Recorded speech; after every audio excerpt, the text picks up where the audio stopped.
মেঘেরই ফাঁকে চাঁদিনী হাসে।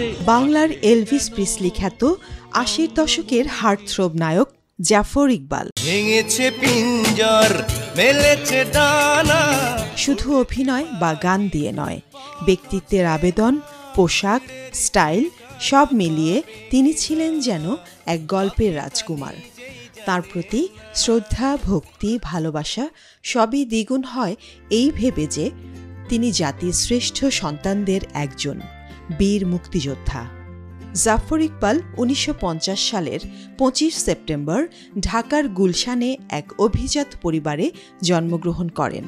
তাঁর বোন প্রখ্যাত কণ্ঠশিল্পী শাহনাজ রহমতুল্লাহ এবং বড় ভাই সঙ্গীত পরিচালক আনোয়ার পারভেজ।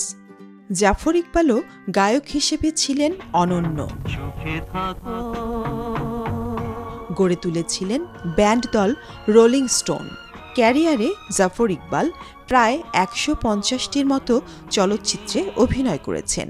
তার অভিনীত চলচ্চিত্রের মধ্যে আপন পর, ওগো বিদেশিনী, আশীর্বাদ, বিচার, ছুটির ফাঁদে, ঈদ মোবারক, ঘর ভাঙা ঘর, ফুলের মালা, সূর্য সংগ্রাম, সন্ধি, ছোবল, অবুঝ হৃদয়, নয়নের আলো, দূর থেকে কাছে, প্রতিরোধ, ফেরারি, যোগাযোগ, মিস লঙ্কা অন্যতম।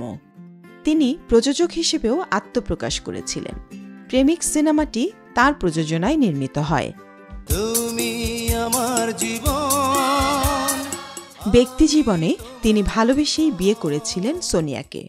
সোনিয়া জাফর দম্পতির ২ ছেলে সন্তানও রয়েছে।